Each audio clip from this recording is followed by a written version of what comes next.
Som. Muito bom. Anderson, você tem alguma... Eu esqueci de perguntar isso lá. Tem alguma pergunta aí rodando aí na internet? Não? Não? Beleza. Então vamos para o nosso último tempo aqui, nesse formato, pelo menos. Se você pretende dar alguma olhada em algum material, eu peço que você faça isso logo antes do almoço, porque a gente vai almoçar, eu pessoalmente, eu vou precisar almoçar e sair, que eu tenho um outro compromisso à tarde, eu preciso voltar lá, senão a minha igreja fecha. Não, estou brincando. Então a gente vai se despedir aí pela hora do almoço, tá bom? Então, se você quiser fazer isso. Obrigado aí pela publicação dos contatos. No vídeo está saindo aí de vez em quando. Então, a maioria do pessoal que está assistindo acho que já me conhece. Tem algumas pessoas que eu ouvi, ou pelo menos que eu vi comentando, que eu não tenho ainda o privilégio de conhecer pessoalmente, mas estamos juntos. Duas possibilidades para você que está perto de Piracicaba. Eu até mesmo em Sorocaba, né? A gente está indo a Piedade de vez em quando. Sábado agora vamos estar em Piedade, na PIB, lá dando o curso de dons. Esse módulo para ensinadores da Bíblia, ensinando a Bíblia, para planejamento e capacitação de professores, que vai ser feito em Piracicaba, no meses de abril, maio e junho. Até quem é de São Paulo, Campinas, Sorocaba, tal, dá para vir aqui. Você não vai andar mais do que uma hora, é uma vez por mês durante 3 meses. Então, você está convidado aí. Pegue todas essas, se quiser mais informações, nas minhas páginas lá do Facebook e do Instituto Alvo e do meu particular, você tem lá um link para saber mais, para fazer inscrições, saber valores e tudo. Também o pessoal da região de Juiz de Fora, Muriaé, Itaperuna, e região e adjacências. No final de abril nós vamos dar o treinamento lá, o curso chamado Resolução de Conflitos, como resolver conflitos à luz da Bíblia, solução de problemas pessoais, usando provérbios como referência. Então, vai ser lá na Casa de Oração em São Joaquim, em Muriaé. E o pessoal de Juiz de Fora poderia ir, sexta-noite e sábado. Aliás, o pessoal de onde quiser pode ir, mas eu estou falando de lá porque é mais perto, obviamente, né? Depois, não sei se é depois ou antes, acho que é antes, na Semana Santa, na Sexta-feira Santa, o pessoal de Chapecó, Coronel Vivida, Guarapuava, região oeste do Paraná e de Santa Catarina, nós vamos estar no acampamento Emaús, e nós vamos iniciar lá, se Deus permitir, um polo do Alvo lá para dar outros treinamentos com pessoas de lá mesmo, vão ser treinadas para continuar. O primeiro vai ser no acampamento Emaús também sobre dons espirituais. A principal cidade, que é Pato Branco. Aliás, é isso aí. O pessoal de Pato Branco também pode estar lá.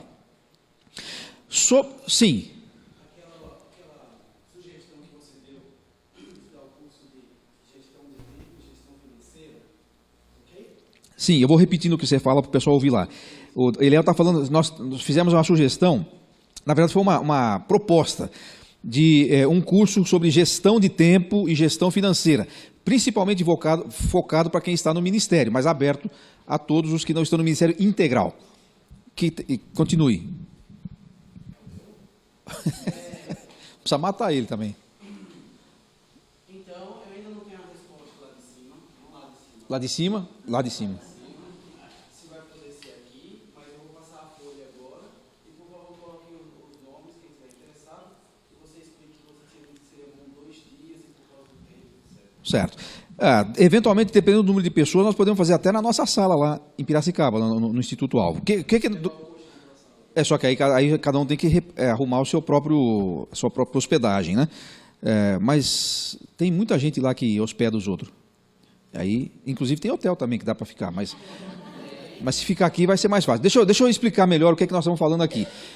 Nós temos nós oferecemos uma reflexão, digamos assim, eu não vou chamar de treinamento, mas uma reflexão, uma orientação sobre gestão de ministério, planejamento de curto, médio e longo prazo, gestão estratégica de ministério, visão, propósito, como você define isso, como você faz com que aquilo que arde no seu coração como paixão se transforme num projeto concreto, né? Então nós temos um período de 4 a 6 horas, eu estou falando de 4 a 6 porque depende da disponibilidade que as pessoas tiverem. Para um desses treinamentos chamado gestão ministerial, e um outro é um específico, gestão financeira. Ele envolve como a sua igreja deve gerir finanças e como você pessoalmente pode e deve administrar finanças, especialmente porque você que recebe ofertas voluntárias, que precisa fazer, como eu estou fazendo agora, captação de mantenedores pessoais, etc, etc. Qual é a ética disso? Como pode ser feito isso? Como é que a gente administra isso, uma vez que a gente não sabe que dia que pinga, nem quanto que pinga, coisas desse tipo assim, né? Esses cursos eles terminam com 2 horas de oração e jejum para ver se melhora um pouco a coisa, porque, né? Mas a questão prática mesmo de como lidar com isso. É disso que o Léo está falando. Então, o que ele está dizendo é que ele está passando, ou já passou, ou está passando por aí uma lista para quem teria interesse nisso. Como é que iria funcionar isso? Neste caso específico, todos os cursos do Alvo, eles são pagos, todos eles são. Este caso não seria do jeito que nós fizemos aqui. Você oferta o que puder, se puder. Porque eu não vou oferecer nada além do curso, eu não vou oferecer alimentação nem nada, né? Agora, aqui, se for feito aqui, eu não sei como é que vai ser feito. Mas tudo isso vai ser assim. Neste caso específico, esses dois, o Instituto Alvo está oferecendo isso para missionários, pastores, líderes e tal, sem cobrar. Você dá a oferta que você quiser e pronto. Então, mesmo quem está fora daqui, não está aqui agora, se tiver interesse nisso, coloque, ou entre em contato no particular lá, ou avise aí, eu tenho interesse nisso. Aliás, se você tiver a possibilidade de levar isso para a sua igreja e nós irmos para lá e você recebe todo mundo assim, também é uma boa, né? De repente não dá aqui, pode ser feito em outro lugar. Quanto mais central o lugar, seria melhor, né? Mas podemos fazer isso regionalmente também. A gente precisaria pelo menos de 4 horas para cada um dos assuntos. É lógico, se a gente tivesse uma semana, a gente esticaria mais. Mas com 4 horas dá para dar pelo menos uma orientação geral, assim, nesse aspecto que fundamentalmente, a gente vai fazer com que isso que a gente falou aqui de conceito vire uma coisa escrita para você, né? Alguns já estão fazendo isso aqui, inclusive.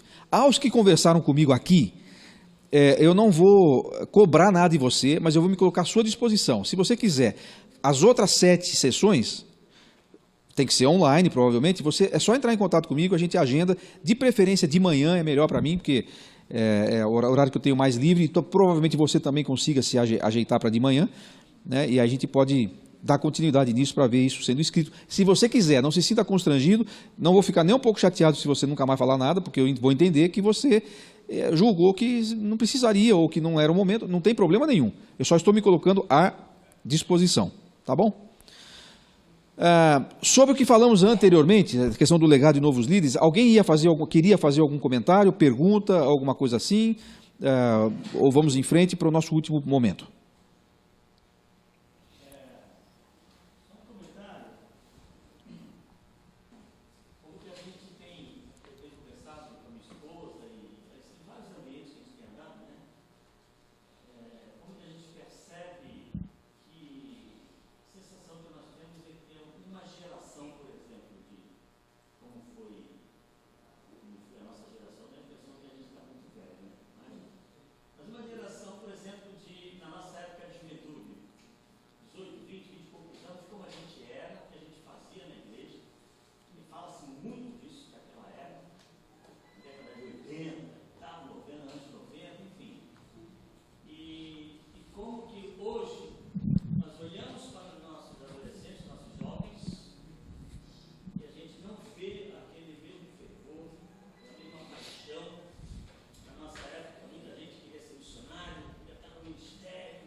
Tá. Silas, eu vou tentar resumir para ver se sai melhor lá para quem está ouvindo. O Silas está falando o seguinte, que na percepção dele, se pegar a geração aí dos anos 80, dos anos 90 que estava nas igrejas, parecia uma geração um pouco mais fervorosa, um pouco mais interessada, e parece que a geração atual está um pouco fria, meio não é comigo e tal. E onde é que está o problema? Né? Resumir direito aí, Silas? É mais ou menos isso. Bom, deixa eu fazer algumas considerações. Eu acho que é razoável você refletir sobre isso. Não sei se a minha percepção vai bater com a sua nesse aspecto, por algumas razões. Pega, por exemplo, a galera que vinha aqui no Betel, nesse acampamento, nos anos 80. A gente lembra de quem era jovem. Quantos dessa geração que a gente achava fervorosa, está hoje no ministério, ou pelo menos na igreja? Eu vejo gente que estava junto com a gente aqui, que está mais longe de Deus do que se possa imaginar. Talvez a gente se enganou com essa geração. Que é a nossa, é a minha. Bom, nos anos 80 eu tinha... Tinha nascido já? Nos 80? Tinha. Então, eu acho, Silas, em primeiro lugar, eu acho que nós superestimamos essa geração. A gente achou que tinha gente muito, muito boa que não era tão boa assim. Essa é uma coisa que a gente pode considerar. Não estou afirmando, é uma coisa para se raciocinar. Talvez não era. Vamos outra hipótese. O mundo era outro. Nos anos 80, o Corinthians nunca tinha conseguido ganhar um campeonato ainda, nem fora de São Paulo. Tinha sim. 77. Não, fora de São Paulo. Fora de São Paulo, sim. Em 77 tinha nascido, já estava na escola. Assim, falando sério, havia coisa, o mundo era outro. Não tinha computador, porque tinha, mas não na casa da gente. Tinha só lá na empresa. Para a gente sair daqui para viajar, por exemplo, para os Estados Unidos, só quem era muito, muito, muito rico é que podia fazer isso. Tinha que vender um carro para viajar. As coisas mudaram. A maioria das pessoas vinha à igreja de bicicleta, a pé. Se você levantasse a mão, pedisse para levantar a mão, quem aqui tem nível universitário? 4, 5% das pessoas dentro de uma igreja. Hoje a maioria das pessoas tem esse... Então, o mundo mudou. É óbvio isso. A percepção das pessoas mudou também. A geração mudou também. Piorou ou melhorou? Eu acho difícil fazer esse tipo de avaliação.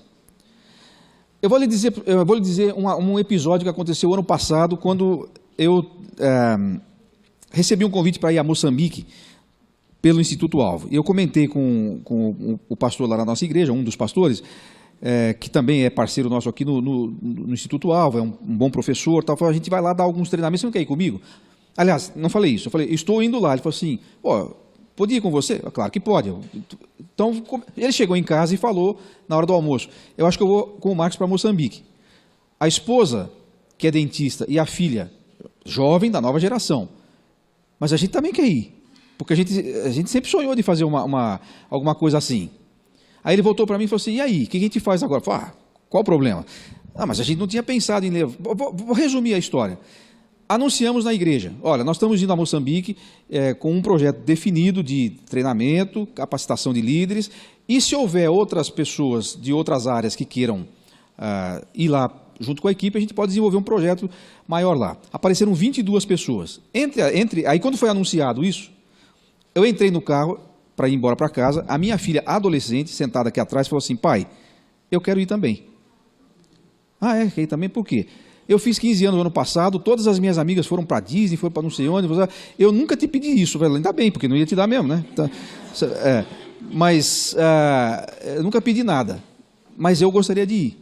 A gente pode ir? Ele falou, não é só eu não, tem mais 4 jovens, 4 pessoas que querem ir.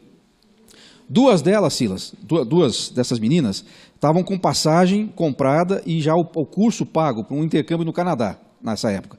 Elas chegaram para os pais e falaram assim, se depender de vocês é que decidem, mas o Canadá vai ficar lá.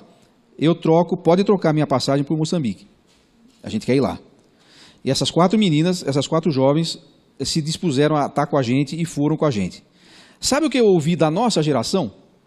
Do pessoal da nossa idade. Algumas mães da igreja, não é gente da rua. Algumas mães da igreja chegaram para os pais dessas meninas e falaram assim, vocês estão doidas? Vão mandar os seus filhos para Moçambique? Você não sabe o perigo que é aquilo? Vai pegar malária, vai não sei o quê, vai não sei o quê. E vai cancelar o negócio do Canadá para ir para Moçambique? As mães da igreja, da nossa geração de ouro. E as adolescentes foram, e vou contar o fim da história. Também foi um médico conosco, um médico oftalmologista lá da igreja, e elas foram assistentes do médico durante os 15 dias lá. Não tivemos nenhum trabalho com elas, nenhum. Quando nós voltamos para cá, eu estava dando uma entrevista num programa de televisão aqui, que é transmitido para lá, sobre Moçambique. E aí o pessoal de Moçambique entrou no ar. Lá o Paulo Naene, o pessoal entrou no ar e falou assim, olha, a gente queria agradecer vocês pelo trabalho que vocês tiveram aqui e tal. Ninguém falou nada do Instituto Alvo, nem falou que nós levamos os livros, nada. Falou assim, sabe qual foi o impacto dessa viagem? Aquelas 4 meninas que vieram aqui. Ninguém acreditava, o que é que eles vieram fazer aqui? Elas podiam ter viajado para qualquer lugar do mundo, vieram aqui para servir a gente, se sujar na terra lá e ficaram lá. E sabe o que é o mais de tudo, do fim da história? Elas estão no meu pé porque querem voltar lá. Uma das meninas, não tira isso da cabeça, uma das meninas que ia para o Canadá, que foi lá. Agora, são exceção? Talvez não. Quero sugerir com essa história, Silas, que talvez nós superestimamos a geração dos anos 80 e estamos subestimando a atual. Tem mais potencial nos adolescentes e jovens que nós temos na nossa igreja do que a gente imagina. Agora, eles são diferentes de nós. Eles são diferentes de nós. E eu tenho dificuldade, eu não sou velho, eu acho que eu sou um cara ainda razoavelmente conectado, eu achava. Entramos no carro um dia desse para ir para a igreja, ligaram uma música lá. Eu não estava prestando atenção, mas aí a música vai... Mas aí daqui a pouco eu falei, o que aconteceu? Esse negócio enroscou esse negócio aqui, faz 10 minutos nós estamos... Era a mesma música, repetindo a mesma frase. Aí a minha filha adolescente lá atrás, pai, eu escutei suas músicas a vida inteira, você não pode escutar uma vez a minha? Aí era uma banda aí, uma banda Purple, sei lá como é que é o nome da banda aí, eu não podia ter falado alto, porque aí fica chato para os caras. Não era da Purpose. A Purpose, dá para engolir. Mas assim, era uma banda lá. Cara, você não ia aguentar. Mas é a música que eles gostam. Agora eu fui escutar a música. Não podia falar assim, não, você não vai escutar isso aqui porque está errado doutrinariamente. Aí caiu minha ficha. Comecei a lembrar o trabalho que eu dei para os meus líderes. Porque era a mesma coisa que acontecia. A gente não era melhor do que os adolescentes de agora. Só que o mundo era diferente. Então, no nosso tempo, você tinha que vir e tinha que vir. Se você fosse para a escola bíblica e não gostasse do professor, você tinha que ir na escola bíblica do mesmo jeito. Se você sentava em casa e não gostava de brócolis, minha mãe falava assim, eu não pedi para você gostar, eu só mandei você comer. Comia o brócolis e acabou. E ninguém discutia isso. Era melhor ou pior? Não sei, isso nós podemos discutir, mas é diferente.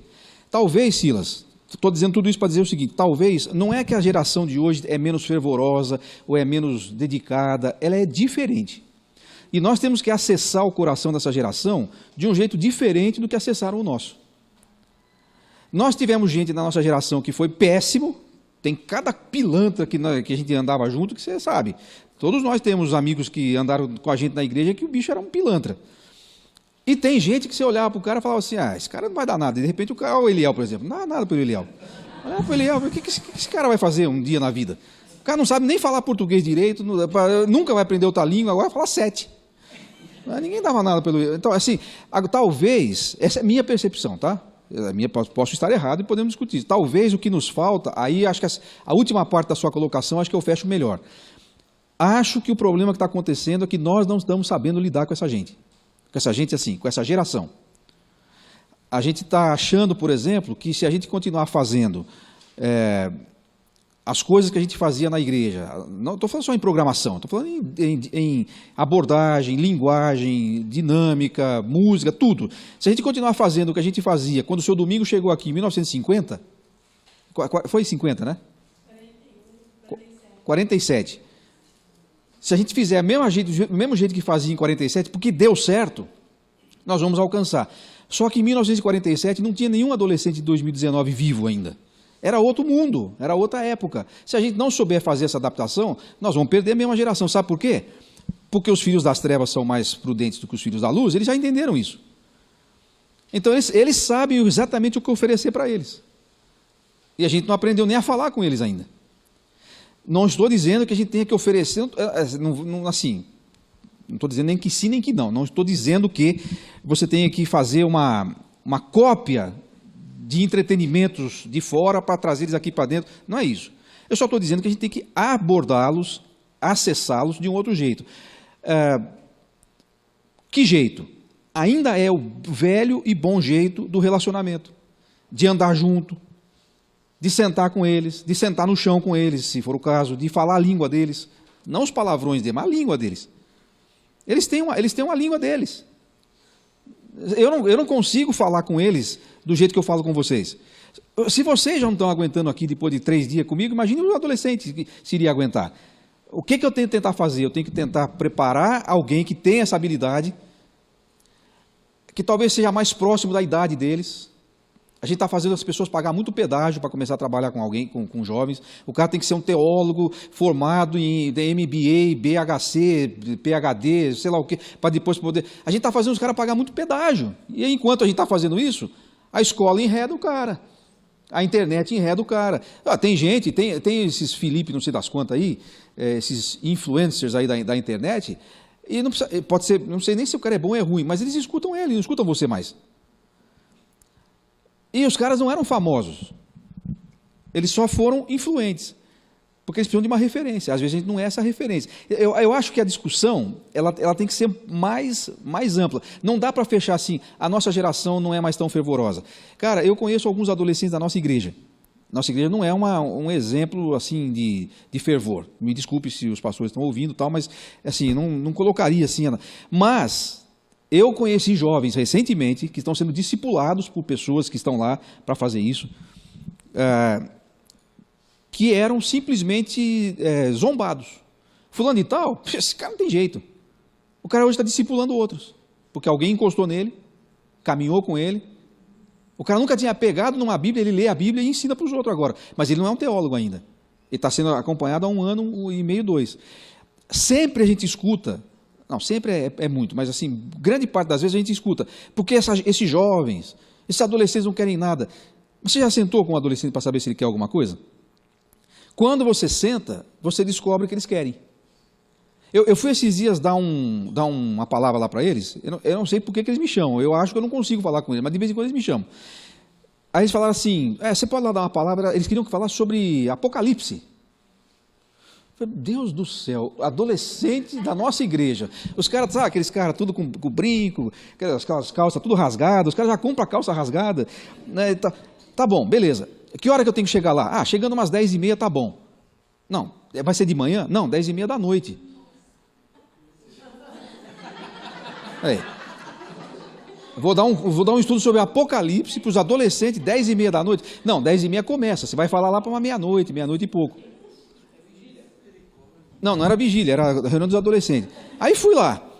Bom, não é 10h30? Cheguei 10h15, 10h20, só estava eu lá. Aí o pessoal chega, tal, aí tem isso, tem aquilo, aí começa isso, aquilo, tá, e aquele negócio vai, e eu falei, cara, e aí? Eu comecei a ficar num sono, 11h30 eu não consigo ficar acordado, 11h30 eu tenho que dormir. E eu pensando assim, cara, se eu que vou falar estou nesse sono, o que esses moleques vão escutar? Aí eu cheguei para o meu amigo que é o líder do... Falei, cara, eu posso ir embora? Não, você está doido? Mas são 11h30. Cara, relaxa. Aí lá para meia-noite, sentaram o pessoal lá e tal. Não era todo dia assim, né? Esse dia foi assim, acho que foi para me provocar. O negócio foi assim. Sentamos lá. Aí, começo a falar, tal. Falei uns 40 minutos. Falei, meia hora tá bom. Deu uns 40 minutos e tal. Alguém quer fazer alguma pergunta? Tal coisa assim, não sei o quê. O moleque falando. Aí o outro falou assim, cara, você não escutou? Acabou de falar isso, tá prestando atenção? O cara falou isso aí. Era isso assim. O outro já tinha feito a conexão da pergunta que o outro tinha feito. Eu fiquei mais de 1 hora respondendo pergunta de adolescente, quase 1 hora da manhã, sobre Apocalipse. Como é que eu vou falar que os caras não querem saber de nada? Só que eu nunca tinha ido lá. Eu tinha uma imagem dos adolescentes. Agora, tem adolescente que não quer nada? Tem. Tem velho que não quer. Tem presbítero que não quer. Tem missionário que não quer. Imagine se não vai ter adolescente que não quer. Só que eu acho que talvez a gente rotulou a geração, que essa geração é a geração perdida. Olha, essa geração de hoje é mais talentosa do que a nossa, mais criativa do que a nossa. Sabe por quê? Não é porque é melhor que nós, é porque foram expostos mais cedo a coisa que a gente não tinha. A gente fala, as mães, como mãe é boba, tudo bobo. A mãe vê uma criança pequenininha e fala assim, olha, já nasce mexendo no iPad. A gente nunca, lógico, filha, não tinha iPad na sua época, mas você ia mexer? Você ia mexer no quê se não tinha? E outra coisa também, sua mãe, quando você nasceu, deixou você 40 dias dentro de um quarto escuro, que não podia ver o sol. Aí você fala assim, não, mas é que meu filho é mais inteligente. Não é, é que nós é que não somos mais bobos como a gente era antes, né? Bom, talvez tinha razões para ficar, né? Tinha doença, sei lá e tal. As coisas mudaram. Agora, por causa disso, eles têm mais oportunidades do que nós tivemos. Quase todos, assim, nós não somos uma igreja de gente rica, mas muita gente hoje pode viajar para o exterior, por exemplo, pode fazer um curso fora, vai fazer faculdade, isso vai abrindo oportunidades, vai criando flancos de riscos? Vai. Acontece que se você tem um bom ensino, um bom acompanhamento, um bom discipulado, eles vão para a faculdade, eles vão perder a fé na faculdade, eles vão manter a fé na faculdade. Paulo foi para Atenas, não perdeu a fé em Atenas. Lá só tinha gente filósofo que não queria saber, nem conheciam Deus, ele não perdeu a fé lá. Se a gente souber investir neles, e até vou fazer a conexão disso com... foi por isso que o Silas estava mencionando isso, que é questão de legado.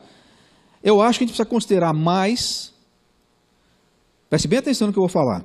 Quando eu falei aquela hora assim, você tem aí 1, 2, 3, ou 4, ou 5, ou 10 pessoas que você pode investir para ser líder na sua igreja, duvido que você pensou num adolescente, ou num jovem. Você pensou nos cabeça branca. Às vezes não está nos cabeça branca o resultado do futuro. Talvez está nos adolescentes. Talvez a gente tenha que encostar mais neles, tenha que... Olha, nós precisamos começar a falar mais com adolescentes e jovens sobre obra missionária. E assim por diante.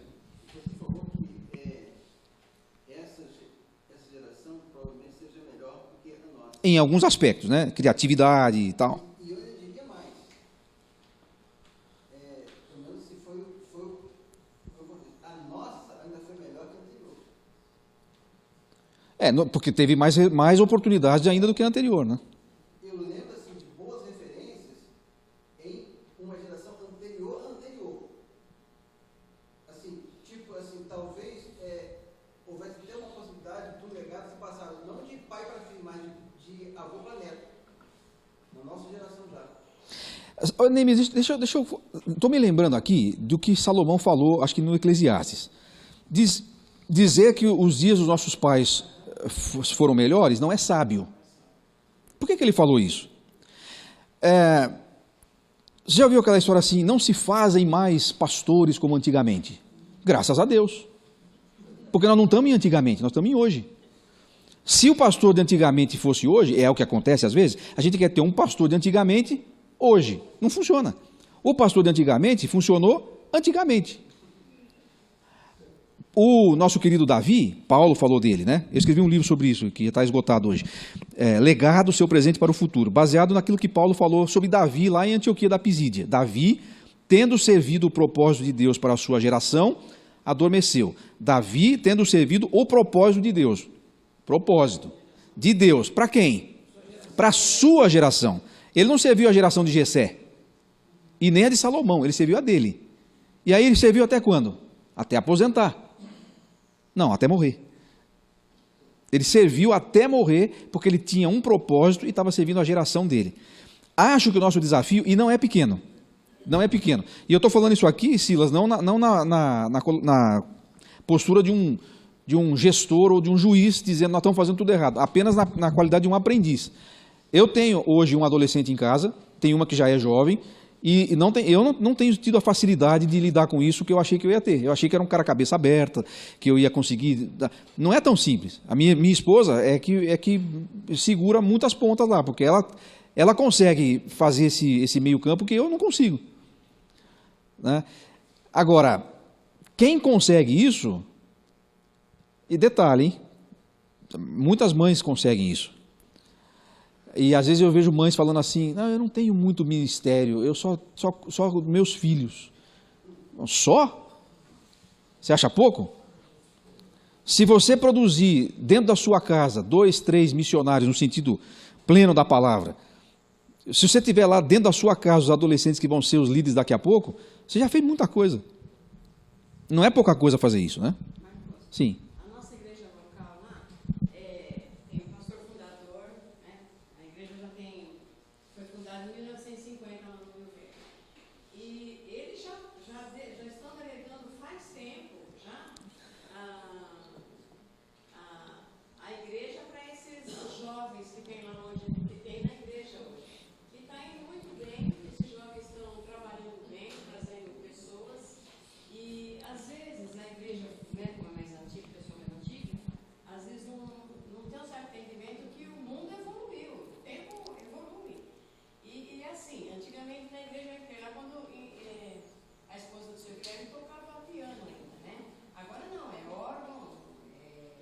Teclado. colocar bateria e tudo. Já? Bateria, não aquela bateria. Foi rápido. Mas acontece Tem alguns lugares que colocaram em 1970. que as igrejas, de repente, não querem aceitar essa mudança. É. Os jovens hoje em dia não é uma coisa tão... Sim. Agora, sim, é verdade. Agora, tendo de tudo isso, deixa eu voltar para aquilo que o Silas falou e dizer que, em certo sentido, você tem razão também. Que falta pegada em algumas coisas. Mas, assim, essa é a característica da nossa geração, a gente não vai ter como lutar contra isso. Nós vamos ter que saber como a gente trabalha nesse contexto. Né? A geração hoje é uma geração superficial, o mundo é um mundo superficial. Os relacionamentos são líquidos, a gente não precisa se aprofundar em nada. E assim, nós vamos ter que trabalhar o evangelho dentro dessa cultura. Mas para tirar essa casca que a pós-modernidade jogou em cima dos nossos jovens e adolescentes e tirar o que tem ali de dentro para servir. Eu acho que nós vamos nos surpreender, se a gente começar a cavocar um pouquinho mais. Eu vou fazer até arriscar uma palavra profética aqui, hein? Talvez a gente consiga, com essa turma de hoje, que é a nossa geração XY aí, mais resultado do que nós conseguimos dos anos 80. Sem nos esquecer que a geração dos anos 80, quem era jovem nos anos 80, está na liderança das igrejas hoje. E a coisa não está melhor, não. Em alguns casos está ficando pior. Tem gente que está conseguindo ser pior do que os piores. E era a turma que... Eu acho engraçado, a turma que era a turma de vanguarda, que brigava por tanta coisa nas igrejas, são os que hoje mais prendem. Mas, enfim, é uma reflexão válida que eu acho que nós, inclusive, deveríamos fazer, nos debruçar mais em cima dela, assim, é uma coisa essencial aí. Sim. O mais jovem não, eu acho que o mais jovem é você. Quantos anos você tem? 29. Então é o caçula ali, é o meu... Uma observação sobre um princípio básico da pedagogia em si, que é essa questão do ensino, ela nunca ser um caminho de mão única. E às vezes a gente vê as pessoas mais jovens e a gente quer que ele precisa ensinar, orientar. Mas a gente não dá voz para aprender deles o que eles têm para passar. Eu acho que a gente precisava dar um pouco mais de atenção para a própria experiência que eles têm, né, do mundo atual. Porque eu sou mais velho que algumas pessoas, né? Com 29 anos, sou mais velho que algumas pessoas. E essas pessoas elas estão trazendo uma carga. Né? Na pedagogia a gente vê que ninguém é uma tábua rasa, uma folha em branco que você só vai acrescentando informações. Essa pessoa ela já tem experiências, ela tem, sabe, uma forma de ver o mundo, uma forma de ver. E a partir daí, a partir do que a pessoa já sabe, que você vai construindo um novo conhecimento. Né? Eu acho que a gente peca muito nisso, a gente vê o jovem como algo que precisa acrescentar conhecimento ali. E a gente não dá voz para ter essa troca, né? Sim. E na verdade o que acontece é o seguinte, diga... O Jorge Luiz mandou aqui no WhatsApp, né, um exemplo que é bem interessante. Tem um programa missionário lá no estado do Rio, que chama Pé na Estrada. Né, e eu fui ano passado e fui esse ano também. Ainda bem que é pé na estrada, mas no meu tempo eles fizeram um programa para mim, chamava Pé no Traseiro. E é interessante que assim, a maior parte da mão de obra desse projeto missionário, nos 2 anos que eu fui, são jovens das igrejas. Gente de 17, 18 anos, até 20 e adolescente de 13, 14 anos que pega e vai e a gente acaba de fazer. Tem a companhia de gente mais velha também. A gente está aprendendo com as pessoas mais velhas.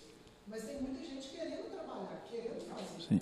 Sabe uma coisa que a gente precisa, nós que estamos na frente, né, dando treinamento, a gente precisa entender o seguinte, que o conhecimento, que é a informação, é importante, necessário, a gente já falou sobre isso e tal, mas a informação você consegue em qualquer lugar, você acessa em qualquer site, hoje você pega a informação. Você faz um curso de teologia online, sem sair da sua casa. Então, às vezes o que falta o adolescente hoje de entender é isso. Ele tem a informação, mas ele não tem a experiência, ele não tem a maturidade. Maturidade é só o tempo que dá e o acompanhamento que dá.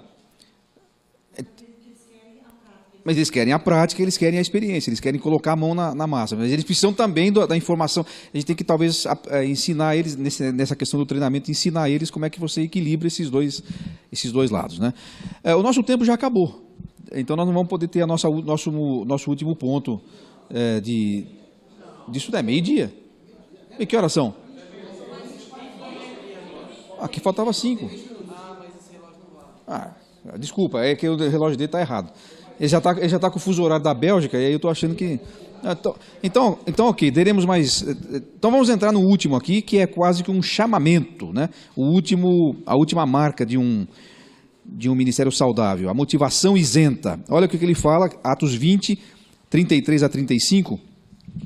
Não cobicei a prata, nem o ouro, nem as roupas de ninguém.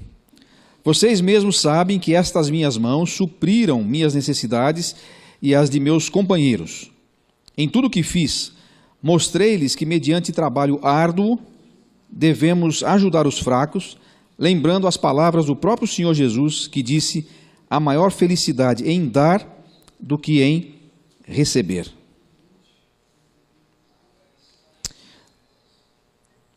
Já não basta uma vez, agora eu vou falar duas. Ele está repetindo lá. Então, assim, motivação isenta. Ele podia dizer assim: eu não vim aqui interessado em nada a não ser servir vocês. Acho isso aqui uma coisa para a gente levar para a nossa vida, importante. A motivação central dele era a motivação que o Filho do Homem tinha.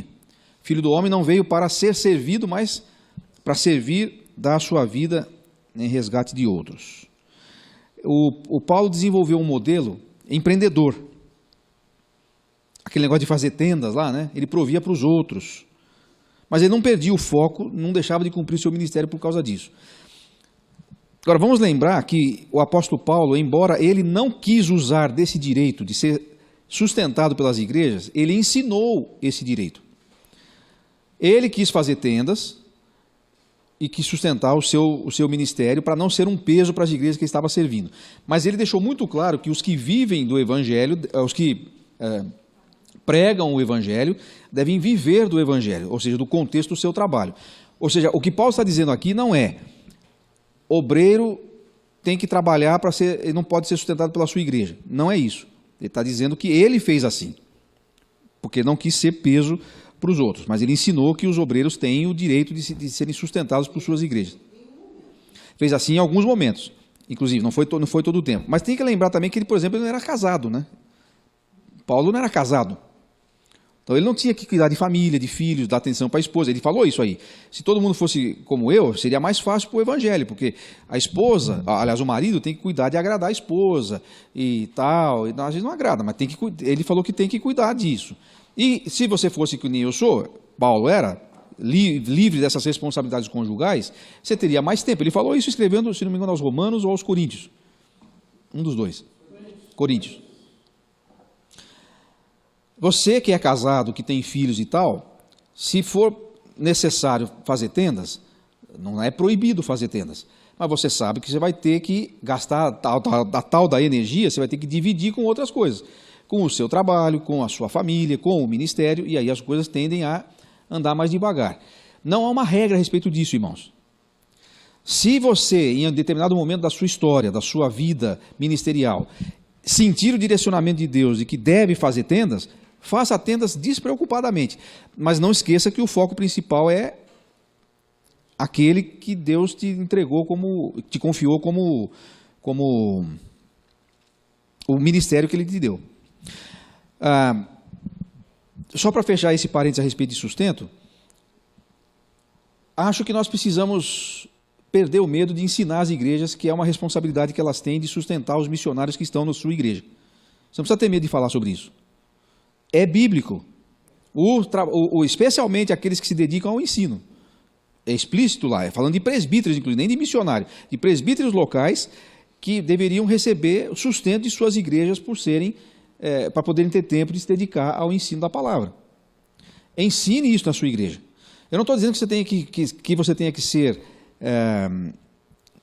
agressivo no sentido de se vocês têm que, embora eles têm que. Você não tem que legislar em causa própria, mas você tem que ensinar. As igrejas precisam entender que tem uma responsabilidade a respeito disso. Não há um modelo de sustento apenas, biblicamente falando, dos obreiros. Você pode fazer tendas, porque você tem exemplo disso. Você pode ser sustentado pelas igrejas locais. Você pode ser sustentado por outras igrejas. Você pode ter parceiros de manutenção. Paulo escreveu a carta aos Filipenses para agradecer uma oferta de parceria missionária. Então tem esse modelo. Ele ensinou a Timóteo que os obreiros locais deveriam receber o sustento de onde estavam servindo. Então tem esse modelo. Ele fez tendas, então tem esse modelo. Cuidado para você não ficar julgando os outros por sua própria régua. Eu já vi gente criticar, fulano de tal é missionário, mas trabalha lá na escola. O que isso tem a ver com isso? Qual é o problema disso? Já vi, por outro lado, pessoas que criticam aqueles que solicitam ofertas para manutenção pessoal. Por quê? Porque nós não temos esse costume. Mas está errado? Não, não é nosso costume. Tá bom. Você fica com o seu costume, eu fico com o meu costume. Como diz aquele versículo, cada um no seu quadrado. E tudo bem, toca a vida. Paulo fala aos Gálatas, ele fala aqui, porque cada um levará a sua própria carga. E o que é instruído na palavra, reparta de todos os seus bens com aquele que o instrui. Gálatas 6:2, não é? 6, 5 e 6. Aquele que está sendo instruído na palavra, reparta com aquele que o está instruindo todas as coisas boas, que é sustento. Onde é que isso acontece em geral? No contexto da igreja local. Então, Paulo não está falando disso aqui. Ele não está estabelecendo aqui um modelo de sustento. O que está dizendo aqui é o seguinte: eu não vim aqui por causa do dinheiro de vocês. Eu não vim aqui, aliás, por nenhuma outra coisa. Eu vim aqui para servir vocês. Eu nem quis me tornar um peso. É isso que ele está dizendo. Essa é a lição que você tem que tirar daqui. Quanto ao modelo do seu sustento, você conversa com a sua igreja, você conversa com a sua igreja enviadora ou com a igreja que você está indo, e há várias possibilidades. Não precisa ficar com medo que você está pecando se você fizer alguma coisa que é diferente do que todo mundo faz. O que você não pode fazer é o que Paulo está falando aqui. Você ir para o ministério por causa do dinheiro, aí você está com a motivação errada. É só isso que você não pode fazer. Agora, eu não posso dizer para você se você está fazendo isso ou não. Eu já vi gente que, às vezes, solicita recursos, às vezes para si mesmo e às vezes para um projeto, que a pessoa fala assim, esse cara só quer saber de dinheiro, ele só pensa em dinheiro. Às vezes não é. Às vezes é que ele tem um modelo de sustento diferente do seu, só isso. Agora, eu vou falar isso com amor, mas assim com a franqueza máxima que eu puder. Conhecendo o modelo dos irmãos, o último lugar que o missionário devia ir para ganhar dinheiro era o ministério. A maioria das igrejas nem sustenta direito os missionários. Como é que acusar um missionário dos irmãos de estar atrás de dinheiro é difícil, porque não é dali que ele vai arrumar dinheiro, né? Vocês entenderam o que eu estou querendo dizer, né? Agora, pode acontecer? Pode. Tem gente que não faz nada, mas quer dinheiro. Tem gente que saqueia igrejas. Saqueia. Eu vi, irmãos, não estou falando de coisa que eu escutei falar por aí, não. Eu vi. Eu estive num lugar em que havia uma pessoa que tinha passado lá, saqueado igrejas. Eu preciso de tanto. Eu vou devolveu nada, foi embora e saqueou. É pilantra, é bandido. Deus cuide dele. E nós também, viu? Nós também. Um pilantra desse tem que ser removido. Mas isso para mim, até onde eu saiba, é exceção, não é regra. Vou encher a bola de vocês agora aqui, de todos. Qualquer um de vocês aqui, estou falando dos missionários de tempo integral, os outros já são bem-sucedidos. Qualquer um de vocês aqui que eu conheça, poderiam ter se dado bem, e ainda pode se dar bem em qualquer profissão que queiram desenvolver. Vocês são gente capaz, são gente que trabalha, gente que pode abrir um negócio, que pode dar aula numa faculdade, que pode fazer N coisa. Meu pai, por exemplo, já está falecido. Meu pai era um executivo de empresa, podia estar... Dinheiro não era o problema para ele ganhar. Um cara inteligente, um cara capaz e tal. Você também é assim. Então, eu quero acreditar que você não está no ministério porque você quer ganhar dinheiro. Se você quisesse ganhar dinheiro, você saberia ganhar de outro jeito. Agora eu vou falar do lado de cá, do lado da igreja. O que a gente não sabe é que os missionários precisam viver também. Eles não estão lá para ganhar dinheiro, mas precisam comer. Eles têm que sustentar filho, têm que mandar filho para a escola, têm que trocar de carro, têm que pôr gasolina. O missionário vive pela fé, o dono do posto de gasolina não. Se você chega lá, põe 10 litros aí que eu vou pagar pela fé. Fala, cai fora. Você paga ou não leva. A gente não tem essa noção. Então, às vezes, o nosso modelo, o tal modelo de viver pela fé, acaba empurrando os missionários para ter que fazer coisas que eles não fariam se eles tivessem o sustento direito. Por exemplo, viajar para tudo quanto é lugar, porque ajuda no sustento. Eu falei isso uma vez, quase me bateram. Talvez vão me bater de novo agora. Mas o modelo não mudou. A maioria das pessoas que viaja, não viaja porque tem um projeto de ensino ou um projeto de ministério. Viaja porque a igreja convida e ele sabe assim, cara, isso vai ajudar no meu sustento. Eu não estou dizendo que ele vai lá porque ele quer dinheiro. Eu não estou dizendo que ele está fazendo isso porque ele é mercenário, que ele está indo lá atrás de dinheiro. Mas é parte do modelo, então ele tem que fazer. Se ele pudesse, se ele recebesse o sustento dele, ele falaria assim, eu não vou ficar atendendo esse monte de convite aí, porque eu preciso trabalhar aqui. Eu sei que tem coisas que eu não estou conseguindo fazer aqui. Então, não é disso que ele está falando. Ele está falando para você, para ele analisar a sua motivação. Então, e a motivação isenta não é só a motivação que envolve dinheiro. Tem outra. Qual é a razão por que você está no ministério? O que é que você busca no ministério? Pode ser que esse negócio de dinheiro é bem resolvido para você, mas talvez você busque aplauso. Talvez você busque reconhecimento. Talvez você goste de ser conhecido como uma pessoa que todo mundo chama. Tome muito cuidado quando você começa a ser famoso. Porque isso pode começar a virar um combustível para alimentar uma motivação não isenta. Eu não sei se alguém faz isso, mas pode ser que aconteça. Ô fulano, hein? Olha, já esteve em tal lugar, tal e tal. Eu nunca tive lá, nem lá, nem lá, nem lá. Mas tá, eu tive aqui, aqui. Isso é uma motivação, parece uma coisa infantil, mas pode acontecer. Por que que você vai a quando você aceita um convite para pregar num lugar, ou para dar uma palestra, ou para fazer qualquer coisa, você aceita por quê? Você tem que questionar isso. Paulo falou assim, quando você edifica, veja como você edifica. Ele está chegando para essa galera aqui e está falando assim, pessoal, vocês me conhecem. Ele começou falando isso e termina falando isso. Vocês me conhecem. Eu fiquei aqui todo esse tempo, 3 anos e meio. Eu nem precisei que vocês me dessem 1 centavo, porque eu mesmo trabalhava para sustentar a mim e para sustentar, inclusive, a turma que estava comigo, a minha equipe também. Vocês olham para mim, vocês vão ver um cara trabalhador, vocês não vão ver um vagabundo. Vocês não vão ver um aproveitador que está aqui para levar vantagem nas coisas. Vocês vão ver uma pessoa que trabalhou aqui. O que ele quer dizer com isso? Entre outras coisas, ele está querendo dizer assim, é melhor que vocês façam o mesmo, porque agora vocês vão ser a bola da vez. Os líderes que você vai formar lá, na sua igreja, eles vão ter você como referência. Você vai ter que olhar para eles e falar assim, olha, você sabe o que eu fiz, não sabe? Então pode fazer igual. Agora, se você não puder falar isso, a sua motivação precisa ser questionada. O Paulo podia falar assim, tranquilo, eu sei que... Olha, e havia missionários na época dele que eram fraudulentos. Ele escreveu sobre isso. Ele alertou as igrejas nas cartas sobre isso. Ó, cuidado que tem um pessoal aí que vai passar aí só para catar dinheiro de vocês. Ele chamou desse termo. São obreiros fraudulentos. Tinha já naquele tempo. Não começou agora. Mas Paulo podia falar assim, eu não estou nesse time não. E eles sabiam que era verdade.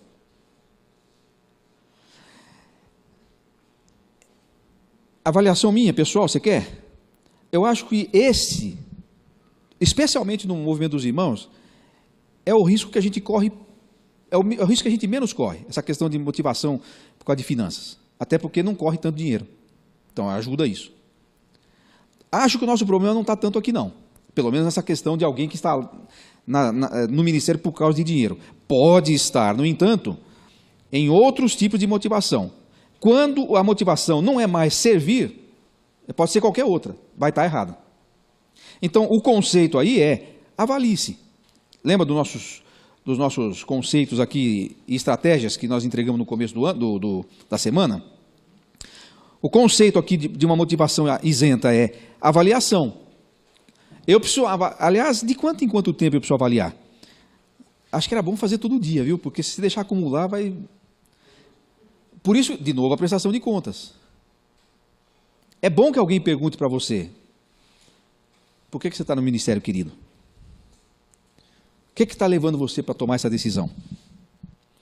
Nós estamos no processo agora, eu e a Leia, de nos tornar missionários da CEPAL. A gente já iniciamos o processo para fazer isso. E eu conversei com várias pessoas antes de tomar essa decisão. Nós oramos e conversei com várias pessoas. Dou graças a Deus por uma pergunta que todas fizeram, sem que elas soubessem que os outros estavam fazendo isso. Todas as pessoas com quem eu falei sobre isso perguntaram assim: o que você quer com isso?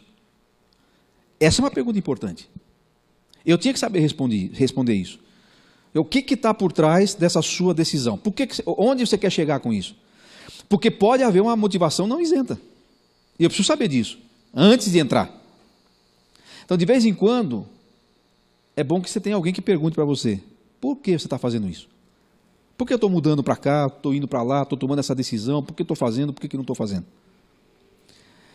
6 marcas que podem mudar a nossa produtividade, nossa eficiência, nossa influência e o nosso legado. Eu não sei quanto a você, eu vou dizer de novo o que aconteceu comigo. Eu já tinha lido esse texto, como você também já tinha dado esse estudo, inclusive é parte de um dos cursos nossos de liderança, um dos capítulos dele. Mas, de novo, eu olho para esse texto aqui e, de novo, eu fico com muita vergonha do que eu estou lendo, em relação à minha vida, porque eu tenho que pegar isso, e eu sugiro que você faça o mesmo, eu tenho que pegar isso, olhar essas marcas aqui e perguntar: eu apresento isso? Onde que eu preciso ajustar aqui? Olha, não vai resolver todos os seus problemas. Ensino Tabajara, sabe que seus problemas acabaram? Isso aí normalmente é furada. Eu não estou dizendo que se você tiver essas 6 marcas aqui, não vai ter nunca mais problema na vida. Não é isso que eu quero dizer. Eu só quero dizer o seguinte: às vezes, sabe aquela história da vida fora do eixo? E que tudo passa a ficar fora do eixo, porque tem alguma coisinha assim. Às vezes é um ajustezinho em um desses itens, às vezes não é nem no 6. Talvez conforme a gente vai falando aqui, você vai... Isso aqui eu preciso mexer. Isso aqui, graças a Deus... Então é isso que é para fazer. Pega essa lista, olhe diante de Deus e diz assim: Senhor, muito obrigado, porque por exemplo, né? Muito obrigado porque a minha motivação não é mercantilista. Eu não estou aqui por causa de dinheiro. Muito obrigado por isso. E me mantém assim. Aí você vai para o outro, deixa eu olhar esse outro aqui. Então, mas treinar líder, olha, Senhor, me dá mais um tempo, porque se eu morrer hoje, o Senhor sabe que a coisa não vai ficar boa. E o que eu vou fazer a respeito disso? Também não adianta você sair daqui falando assim: é legal esse negócio, né? É bom, e aí, faça o quê? Então, pegue isso, ajuste o que precisar. Talvez você vai precisar de ajuda externa. Talvez você vai precisar de encostar em alguém. Talvez você vai precisar buscar um mentor, uma pessoa que vai te acompanhar. Talvez você vai precisar fazer, sei lá o quê. Conversar com a sua esposa sobre algumas coisas que estão acontecendo. Conversar com os filhos. Talvez conversar com a sua igreja. Talvez é a hora de chegar lá e falar assim: pessoal, é o seguinte, andei pensando em umas coisas aí. A gente está meio rodando em ciclo aqui. Tem gente que parece o povo de Israel no deserto, né? 40 anos rodando e não chega em lugar nenhum. A gente andou pensando algumas coisas aqui. Que tal se a gente planejasse um pouquinho melhor para os próximos 5 anos? Porque se você tomar decisões aqui e a sua igreja não souber, não vai adiantar nada. A sua igreja não está aqui. Eles não escutaram o que você escutou aqui. Tem uns que estão lá escutando, não vão te falar que escutaram. Mas assim, senta com eles e fala assim: vamos fazer os ajustes. Olha, o que é que a gente pode pedir? Que Deus nos dê graça, nos dê sabedoria, nos dê misericórdia para fazer esse ajuste assim. Porque quando você começa a pensar do jeito que Paulo está pensando, embora ele estivesse triste porque estava indo embora, ele estava feliz porque a vida estava continuando. E é isso que interessa no fim das contas. Não adianta, a gente tem que olhar o que está para trás para poder aprender lição, mas não para ficar lamentando. Não estava bom até agora, não estava. Então vamos daqui para frente. Né? E quem sabe essas marcas de Paulo marquem nossa vida. E assim que você se lembre desses dias que você passou aqui, ou que você assistiu aí, em 2019, que você lembre isso como uma dobradiça do seu ministério. Sabe que vira assim, abre outra porta e vai em frente? E que Deus use tudo isso, né, as lições que você aprendeu nas ministrações do Jim Myers, as conversas que você teve, o tempo que você descansou, as caminhadas que você teve, os tombos que você levou, porque você já não está mais na idade de ficar andando a pé nas trilhas, tudo que aconteceu aqui, que marque você, para você se lembrar de que Deus quer usar você ainda. Não acabou a história. Se acabar, Ele te leva, fique sossegado. Ele sabe a hora bem, mas não acabou ainda. Ainda deu mais chance. Então, vamos em frente. Amém? Gente, sim. A folhinha. dos interessados numa eventual programação desse tipo, e os que estão online não tem folhinha, você tem que deixar o seu nome aí, e aí o Eliel, esse Eliel aqui, levanta aqui, Eliel, fica aqui, olha ali para aquela câmera da verdade, olhou lá? Esse sujeito aqui é com quem você tem que falar, e eu vou passar os seus nomes tudo para ele, se você tiver interesse em... Não, eu não tenho tempo para isso. Esse homem aqui, que quer dar esse ensino maravilhoso, você entra em contato com ele e ele vai saber o que fazer. Eu não tenho tempo para isso. Esse homem aqui é que vai fazer isso. Põe o seu nome lá. Não vai haver o curso. Põe o seu nome lá e vamos ver se a gente agiliza isso aí para o primeiro semestre ainda. Não gosto de coisa demorada não, vamos para o primeiro semestre ainda, beleza? Muito bom. Gente, muito obrigado. Muito obrigado. Vou agradecer novamente ao pessoal aqui do acampamento. Agradecer de novo o Giovanni, que não está aqui, mas deve escutar lá. E o Zeca, que fizeram o convite, e a organização toda aí do evento. Obrigado a vocês pela paciência, participação, interesse, respeito, convivência. Obrigado, Eliezer, pelo trabalho que você faz, muito bem feito. E vamos encerrar com uma oração que o Vandeci vai fazer, por favor.